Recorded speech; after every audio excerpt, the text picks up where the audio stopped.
എപ്പിസോഡിന്റെ opening സീനിൽ grand ലൈനിലുള്ള Lucia എന്ന് പറയുന്ന ഒരു ഐലാൻഡിലേക്ക് ഒരു കപ്പലെത്തി അറഞ്ചം പുറഞ്ചം ആ ഒരു ഐലാൻഡിലേക്ക് ഷൂട്ട് ചെയ്യുകയാണ്. ആ പൈററ്റ്സ് ടീമിന് ഇപ്പോൾ ആവശ്യം ആ ഒരു ഐലാൻഡിലെ പണവും സ്വത്തും അതൊക്കെയാണ്. ആ ഐലാൻഡിലുള്ള കിങ് റെവറി മീറ്റിങ്ങിനായിട്ട് പോയിരിക്കുകയാണ്. അവിടെയുള്ള സോൾജിയേഴ്സ് എല്ലാവരും അദ്ദേഹത്തിന്റെ പ്രൊട്ടക്ഷന് വേണ്ടി അദ്ദേഹത്തിന്റെ കൂടെ തന്നെ പോയി. അതുകൊണ്ട് ഐലാൻഡിനെ പ്രൊട്ടക്ട് ചെയ്യാൻ ഇപ്പൊ അവിടെ ആരുമില്ല. അവിടേക്ക് എത്തിയ നേവിക്കാരെ പോലും ആ ഒരു പൈററ്റ്സ് പൊച്ചറം വെട്ടി വീഴ്ത്തും. ജനങ്ങളാണെങ്കിൽ അവരെ കണ്ട് പേടിച്ച് ഭയന്ന് ജീവന് വേണ്ടി അവിടുന്ന് ഓരോ ഭാഗത്തേക്ക് ഓടുകയാണ്. അവരുടെ പൈററ്റ് നേതാവാണെങ്കിൽ അങ്ങനെ നിലവിളിച്ച് പറയും, ഞാൻ ബ്ലാക്ക് ബിയർഡിന്റെ അസിസ്റ്റന്റ് ആണ്, മര്യാദയ്ക്ക് നിങ്ങളുടെ കയ്യിലുള്ള അസറ്റും പണമൊക്കെ എനിക്ക് വേണമെന്ന് പറയും. ആക്ച്വലി ഇവൻ ബ്ലാക്ക് ബിയർഡിന്റെ അസിസ്റ്റന്റ് ഒന്നും അല്ല. ഇവനാകെ വെറും 50 മില്യൺ ബെറി ബൗണ്ടി മാത്രമാണ് അവനുള്ളത്. അവൻ ബ്ലാക്ക് ബിയർഡിന്റെ പേര് പറഞ്ഞ് അവിടെ ഉണ്ടായിരുന്നവരെ എല്ലാവരെയും വെട്ടിക്കൊല്ലും. അപ്പോൾ ഒരു പെൺകുട്ടിയാണെങ്കിൽ കയ്യിൽ എന്തോ ഒന്ന് വാരിയെടുത്ത് ഉഷാറായിട്ട് ഓടുകയാണ്. അത് കണ്ട ആ പൈററ്റ് നേതാവ് അവനാണെങ്കിൽ അവളുടെ മുൻപിലേക്ക് വന്ന് നിന്റെ കയ്യിൽ എന്താ ചോദിക്കും. അവളാണെങ്കിൽ പേടിച്ച് കയ്യിലുള്ള സാധനം അത് ഒളിപ്പിച്ച് പിടിക്കുകയാണ്. അതിനാ പൈററ്റ് അവളുടെ കൈ പിടിച്ച് വലിച്ച് അത് പിടിച്ചു വാങ്ങും. അത് പണമോ സ്വർണ്ണമോ ഒന്നുമല്ല, ഒരു ബൗൾ നിറച്ച് പാല്.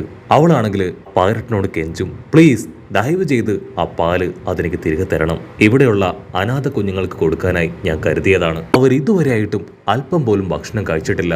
ഇത് മാത്രമേ അവർക്ക് കൊടുക്കാനുള്ളൂ. അതിനവൻ ദേഷ്യപ്പെട്ട് പറയും, നിനക്ക് ഈ പാല് വേണമെങ്കിൽ തീർച്ചയായിട്ടും നീ എനിക്കതിന് പണം തരണം. പണമില്ലെങ്കിൽ നീ കളക്ട് ചെയ്ത് വെച്ചിരിക്കുന്ന ആ ഹെവൻലി ട്രിബ്യൂട്ട് അത് എനിക്ക് കൊണ്ടുവന്നതാ. ആക്ച്വലി ഹെവൻലി ട്രിബ്യൂട്ട് അത് ടാക്സ് ആണ്. ഓരോ സിറ്റിസൻസും സെലസ്റ്റിയൽ ഡ്രാഗൺസിന് കൊടുക്കേണ്ട ചുങ്കത്തുക. അത് കൊടുക്കാതിരുന്ന സെലസ്റ്റിയൽ ഡ്രാഗൺസ് അവരെ കൊന്നുകളയും.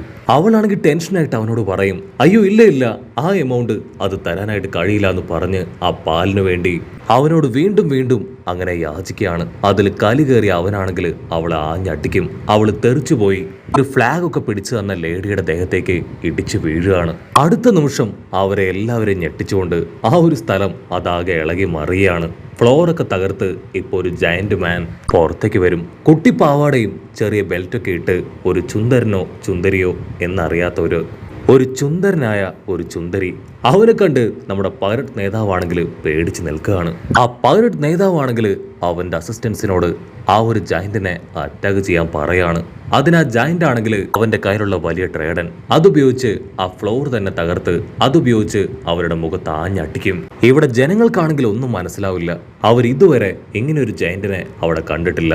അപ്പൊ ആ ഫ്ലാഗ് ഒക്കെ പിടിച്ചു നിന്ന ലേഡി അവളാണെങ്കിൽ ടെൻഷനായിട്ട് ആ ജനങ്ങളോട് പറയും, യു ഗായ്സ് ആർ അൺബിലീവബിൾ. ഇങ്ങനെ ഒരു അറ്റാക്ക് നടക്കുമ്പോൾ അവരെ തിരിച്ച് ഫൈറ്റ് ചെയ്ത് ഡിഫീറ്റ് ചെയ്യാൻ ശ്രമിക്കണ്ടേ? അതിനു പകരം നിങ്ങൾ പേടിച്ച് മാറി നിൽക്കാണോ ചോദിക്കും. വേറൊരുത്തനാണെങ്കിൽ ഫ്ലൈ ചെയ്ത് വന്ന് ആ ജയന്റിന്റെ അടുത്ത് ഫ്രണ്ടിനെ പോലെ കാഷ്വലായിട്ട് സംസാരിക്കും. അതിനുശേഷം ഒരുപാട് കാക്കകൾ അവിടേക്ക് പറന്നു വന്ന് അതെല്ലാം ഒരുമിച്ച് ചേർന്ന് ഒരു ജയന്റ് മനുഷ്യനാവും. ഇവര് 4 പേരും ക്യാപ്റ്റൻസ് ആണ്. റവല്യൂഷണറി ടീമിലെ 4 മെമ്പേഴ്സാണ് ഇവർ 4 പേരും. അവർ 4 പേരും ഇവിടേക്ക് എത്തിയത് ഈ ജനങ്ങളെ പ്രൊട്ടക്ട് ചെയ്യാനാണ്. കട്ട് ചെയ്താ ഇപ്പൊ നമ്മുടെ ആൾക്കാരുടെ കപ്പൽ കാണിക്കും. കപ്പലാണെങ്കിൽ പതിയെ സാവധാനം മുൻപോട്ടേക്ക് പോവും. ലൂഫിയുടെ ബോഡിയിലെ പരിക്കുകളിൽ ചോപ്പർ മെഡിസിൻ വെച്ച് കൊടുക്കുകയാണ്. ലൂഫി ആണെങ്കിൽ നാമിയോട് ചോദിക്കും, ന്യൂസ് പേപ്പറിൽ റെവല്യൂഷണറി ആർമിയെ കുറിച്ച് എന്തെങ്കിലും ന്യൂസ് ഉണ്ടോ?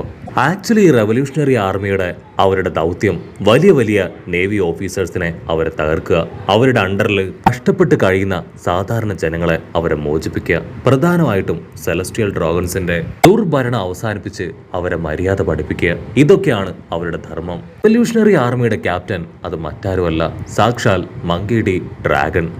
ചാബോ ആണ് റെവല്യൂഷണറി ആർമിയുടെ ഇപ്പോഴത്തെ ചീഫ്. നാമിയും ക്യാരറ്റും ആ ന്യൂസ് പേപ്പർ അരിച്ചു പെറുക്കും. അതില് റെവല്യൂഷണറി ആർമിയെ കുറിച്ച് ഒരു ന്യൂസ് പോലും ഇല്ല.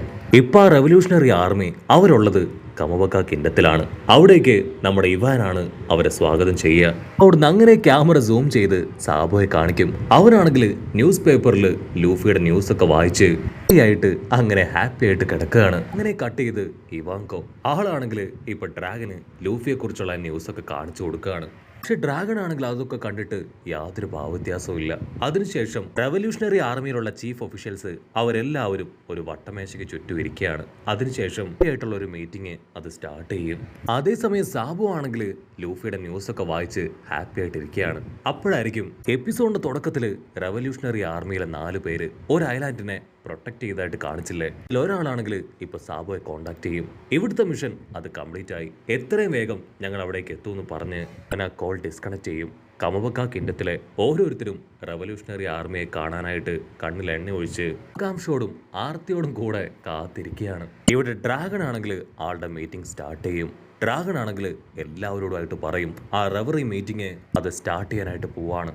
ഇതാണ് നമുക്ക് പറ്റിയ അവസരം.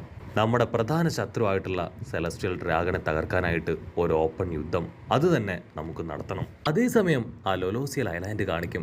അവിടെയാണെങ്കിൽ നമ്മുടെ 4 പോരാളികൾ അവരാണെങ്കിൽ അവിടെയുള്ള ജനങ്ങൾക്ക് ഒരുപാട് എൻകറേജ്മെന്റും പവറൊക്കെ കൊടുക്കുകയാണ്. ആ കൊടിയൊക്കെ പിടിച്ച് ചോപ്പത്തി അവളാണെങ്കിൽ വിളിച്ചു പറയും, ഇനിയും നിങ്ങൾ പേടിച്ചിരുന്നിട്ട് യാതൊരു കാര്യമില്ല, ഞങ്ങളോടൊപ്പം ഇവരോട് ഫൈറ്റ് ചെയ്ത് ഇവരെ തോൽപ്പിച്ച് നിങ്ങൾ ജയിച്ച് കാണിച്ചു കൊടുക്കണം, എങ്കിലേ ഇങ്ങനെയുള്ളവർക്ക് ഒരു പാഠമാവും. ജനങ്ങൾക്കാണെങ്കിൽ അപ്പോഴും അവരുടെ പേടിയും ആശങ്കയൊന്നും വിട്ടുമാറില്ല. അത് കണ്ട അവളുടെ കയ്യിലുള്ള ആ റെഡ് ഫ്ലാഗ് അത് ആ ജനങ്ങൾക്ക് നേരെ പതിയെ വീശാനായിട്ട് തുടങ്ങും. അവൾ അങ്ങനെ വീശും തോറും അവരുടെ ഉള്ളിലെ ആത്മവിശ്വാസവും ധൈര്യമൊക്കെ കൂടി കൂടി വരും. അവർ കയ്യിൽ കിട്ടുന്ന കമ്പും കല്ലും ഒക്കെ എടുത്ത് അറ്റാക്ക് ചെയ്യാൻ റെഡിയായിട്ട് മുരച്ചു നിൽക്കും. ആ പൈററ്റ് ക്യാപ്റ്റൻ ആണെങ്കിൽ അത് കണ്ട് പൊട്ടിച്ചിരിക്കുകയാണ്. നിങ്ങൾ വെറും സാധാരണ ജനങ്ങളാണ്, നിങ്ങളെ കൊണ്ട് ഞങ്ങളെ ഒന്നും ചെയ്യാൻ കഴിയില്ല എന്ന് പറഞ്ഞ് അവനാണെങ്കിൽ അപ്പോഴും ഫുൾ കോൺഫിഡൻസിൽ ഞെളിഞ്ഞു നിൽക്കും. അത് കേട്ട് കലി കളിക്കിയ ജനങ്ങള് അവര് പല്ലൊക്കെ കടിച്ച് അവന്റെ നേർക്ക് പായാണ്. ഇവിടെ നമ്മുടെ ചുന്ദരി പെണ്ണ് ചോപ്പത്തി അവള് നിലവിളിച്ചു പറയും, നിങ്ങളുടെ പവർ അതെന്താണെന്ന് കാണിച്ചു കൊടുക്ക്, അവരെ വെറുതെ വിടരുത്. ജനങ്ങൾ അങ്ങനെ പാഞ്ഞടുക്കുമ്പോ ആ പൈററ്റ്സ് ആണെങ്കിൽ അവർക്ക് നേരെ ഷൂട്ട് ചെയ്യാണ്. ഇവിടെ നമ്മുടെ ചോപ്പത്തിന്റെ പവർ അത് മറ്റുള്ളവർക്ക് എനർജി പകർന്നു കൊടുക്കുക, അവർക്ക് കോൺഫിഡൻസ് അത് ഇൻക്രീസ് ചെയ്യുക എന്നതാണ്. അവളുടെ കയ്യിലുള്ള ഫ്ലാഗ് ഉപയോഗിച്ച് അവളെ കൊണ്ട് ചെയ്യാൻ കഴിയും. കട്ട് ചെയ്ത പൈററ്റ്സ് അവറ്റകളാണെങ്കിൽ ഷൂട്ട് ചെയ്തുകൊണ്ടേ ഇരിക്കുകയാണ്. അത് കണ്ട ജയന്റ് ആണെങ്കിൽ ആ ഫ്ലോർ അങ്ങനെ പൊക്കിയെടുത്ത് നിങ്ങളുടെ ദേഹത്ത് ബുള്ളറ്റ് കൊള്ളാതെ തടയും. അതേസമയം അവരുടെ കൂടെ ഉണ്ടായിരുന്ന ലെനിൻബർഗ് ആണെങ്കിൽ ഇപ്പൊ ഐസ് പവർ ഉപയോഗിച്ച് ആ ഗണ്ണുകളെല്ലാം തന്നെ ഈസി ചെയ്ത് കളയും. ഗൺ നഷ്ടപ്പെട്ട ഈസി ആയിട്ട് അവരെ തോൽപ്പിക്കാനായിട്ട് പറ്റും. കാക്കച്ചേട്ടനാണെങ്കിൽ അവന്റെ കാക്കകൾ ഉപയോഗിച്ച് ആ പൈററ്റ്സിന്റെ കയ്യിലുള്ള വെപ്പൻസ് എല്ലാം തട്ടിയെടുക്കും. ഇവിടെ ആ പാൽക്കാരി പെണ്ണ് അവളുടെ പാലിന് വേണ്ടി ഒരു വലിയ കമ്പെടുത്ത് ആ പൈററ്റ് നേതാവിന്റെ തലയ്ക്ക് തന്നെ ആഞ്ഞടിക്കുകയാണ്. സംഗതി വഷളാവുന്നു മനസ്സിലാക്കിയ പൈററ്റ്സ് അവരുടെ നേതാവിനെ പോലും മൈൻഡ് ചെയ്യാതെ കപ്പലെടുത്ത് അവിടുന്ന് ജീവനം കൊണ്ട് രക്ഷപ്പെട്ടു പോവാണ്. ഇവിടെ റെവല്യൂഷണറി ആർമിയിലെ ആ 4 പേര് അവരാണെങ്കിൽ ജനങ്ങളോട് പറയും, നിങ്ങളുടെ സർവൈവൽ, നിങ്ങളുടെ സുരക്ഷ അത് നിങ്ങളുടെ കയ്യിൽ തന്നെയാണ്. ഞങ്ങൾക്കൊണ്ട് വേണമെങ്കിൽ ഈസി ആയിട്ട് അവരെ തല്ലിക്കൊല്ലാൻ പറ്റും, പക്ഷെ എപ്പോഴും ഞങ്ങൾക്ക് നിങ്ങളെ സഹായിക്കാൻ കഴിഞ്ഞൊന്നും വരില്ല. അതുകൊണ്ടാണ് നിങ്ങളുടെ ഉള്ളിലെ കോൺഫിഡൻസ് ഒക്കെ കൂട്ടി ഇതുപോലൊരു സിറ്റുവേഷനിൽ നിങ്ങൾ എങ്ങനെ പെരുമാറണം എന്ന് ഞങ്ങൾ ട്രെയിൻ ചെയ്ത് തന്നത്. ചോപ്പത്തി ആണെങ്കിൽ ഇപ്പൊ അവന്റെ ബറി പൗണ്ടി നോട്ടീസ് ആ ജനങ്ങളുടെ കയ്യിൽ കൊടുക്കും. നിങ്ങൾ ഇനിയും ഇങ്ങനെ വിട്ടികളെ പോലെ പേടിച്ചിരിക്കരുത്. ഇവനെ നിങ്ങൾ ഗവൺമെന്റിന്റെ കയ്യിൽ ഏൽപ്പിക്കുകയാണെങ്കിൽ നിങ്ങൾക്ക് 52 മില്യൺ ബറീസ് കിട്ടുമെന്ന് പറഞ്ഞ് അവൾ പതിയെ അവിടുന്ന് കടന്നു പോകും. അതിനുശേഷം ആ പാൽക്കാരി പെണ്ണിന് അവരെ കോണ്ടാക്ട് ചെയ്യാനുള്ള ഒരു പേപ്പർ അതും കൊടുത്ത് അവര് മടങ്ങി പോവാണ്. അടുത്ത അവരുടെ ലക്ഷ്യം സാക്ഷാൽ സെലസ്റ്റിയൽ ഡ്രാഗൺസ് ആണ്. അതിനുവേണ്ടി കാര്യമായിട്ട് പ്ലാനൊക്കെ ചെയ്ത് നടന്നു പോകുന്നതോട് കൂടെ ഈ ഒരു എപ്പിസോഡും അവസാനിക്കുന്നു.